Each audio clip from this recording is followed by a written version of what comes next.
Voltamos a apresentar Inclusão e Saúde.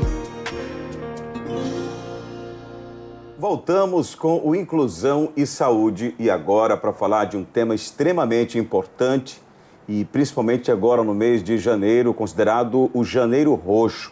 Eu me refiro à hanseníase. Por mais que seja antiga esta doença, nós temos ainda muitos casos registrados no Brasil. Há registros de 30 mil novos casos por ano. É um número extremamente significativo. Quem vai falar mais sobre isso é a dermatologista, a doutora Flaviane Sobral. Bem-vinda ao nosso Inclusão e Saúde, doutora. Bom dia, obrigada pelo convite. Eu considero um número ainda muito elevado, mas a senhora que é da área pode nos dizer, é mesmo? Sim, a hanseníase, né, ela é uma doença endêmica no Brasil. É uma doença que está ainda com um número de casos novos muito elevados. Na verdade, o país é o segundo país no mundo em número de casos de hanseníase, né, só perdendo para a Índia. E, assim, o que precisa mesmo é informação, para o paciente poder ter mais acesso ao serviço de saúde e poder fazer o tratamento o mais precoce possível. Em Sergipe, fala-se em 100 novos casos por ano. É um dado razoável também? Sim, o Sergipe também tem casos elevados, como todo o Brasil. A região do Centro-Oeste tem bastante também.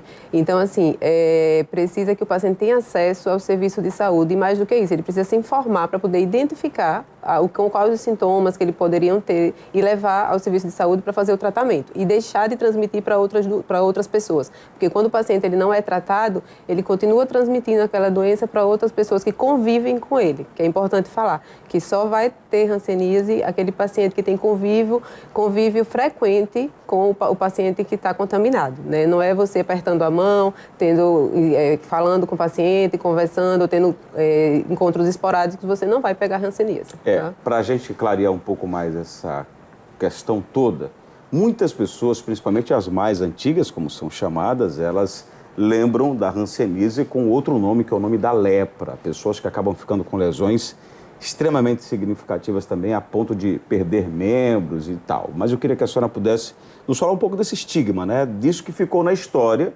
Muitas pessoas, infelizmente, perderam suas vidas também e foram afastadas dos seus ambientes convencionais. Isso. Na verdade, a hanseníase, né, ela antigamente, tem relatos de casos de lepra, na verdade, como se chamava antigamente, antes de Cristo, né? A Bíblia fala disso, fala inclusive como se fosse um castigo, um pecado, e o paciente era isolado realmente da sociedade porque não tinha tratamento na época, né? Então, não se havia tratamento, o paciente, ele se achava que ia contaminar, ele começava a ter problemas de locomoção, porque a hanseníase, ela afeta os nervos. A gente tem que saber que o principal acometimento da hanseníase não é a pele simplesmente, é o nervo. Então ela afeta o nervo e daí ela começa a dar outros problemas. O paciente vai ter dores, formigamentos, ele começa a ter dificuldade, a mão pode ficar com a mão sem firmeza, né? Então ele pega um objeto, o objeto cai, pode ter atrofia de muscular, inclusive perda óssea. Você pode ter reabsorção óssea, então o paciente às vezes fica com aquela mão deformada, chega a perder dedos realmente. Então isso acontecia com muita frequência antigamente, porque não se tratava, né? Então qual era a medida que eles tomavam? Isolar o paciente. Então, tirava, inclusive, nascia um filho que a mãe tinha hanseníase. Aquele filho era isolado da mãe e muitas vezes não tinha nem contato com a mãe durante 20, 30 anos, porque o paciente era colocado nos antigos leprosários, né, que se chamava, que depois foram transformados em hospitais, que inclusive fazem centros de pesquisa, também como existe hoje em Bauru, um centro que faz isso. Os pacientes eram depositados lá, simplesmente, e eles conviviam entre eles. Não existia convívio com os familiares, porque era para isolar mesmo da sociedade, já que não tinha tratamento. O tratamento ele foi chegar em 1940, mais ou menos, que era com uma droga só, depois foi se aprimorando. Hoje em dia a gente faz com múltiplas drogas, tudo tratamento oral, e a gente consegue tratar o paciente e ficar curado. A coisa é tão grave que hoje pessoas que vivenciaram esse momento histórico que a doutora Flaviane está comentando, elas têm um direito a um salário vitalício, né? O governo federal acabou propiciando isso, me parece que na época do governo Lula até.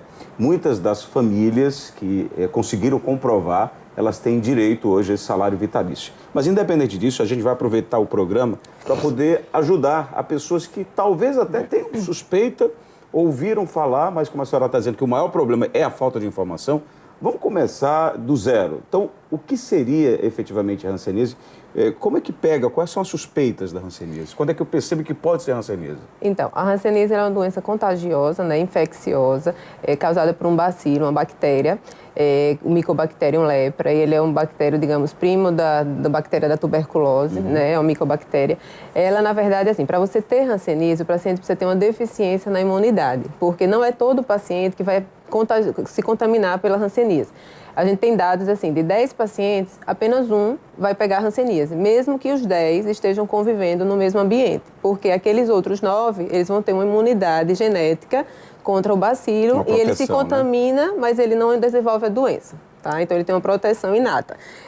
Além disso, para pegar hanseníase, a gente precisa, pela via respiratória, né? O paciente, via gotículas, pela tosse, pelo espirro, por secreções respiratórias, e o paciente precisa estar em contato íntimo, assim, digamos, um contato contínuo com o doente, né? Então, seria o quê? Familiares, pessoas que convivem com ele durante muitos anos ou que já conviveram, porque a hanseníase a gente sabe que tem um período de incubação de, às vezes, 6 anos. Então, o paciente conviveu com ele durante 5 anos, mas hoje não convive mais. Precisa ser analisado e precisa ser examinado. Então, uma coisa importante é fazer o exame dos contactantes. Então, uma vez que a gente identifica o paciente que tem hanseníase, a gente pede para que todas as pessoas que moram com ele ou que convivem com ele frequentemente vão até o centro de saúde para poder fazer os exames e ver se tem a hanseníase ou não.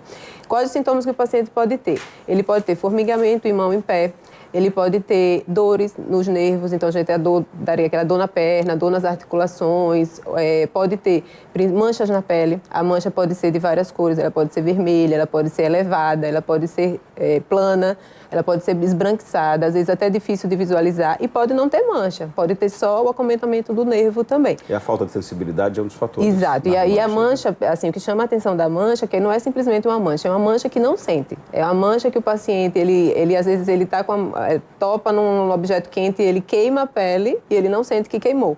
Ele está andando com a sandália na rua, a sandália cai, porque o pé está sem sensibilidade nenhuma, e ele não percebe que a sandália caiu.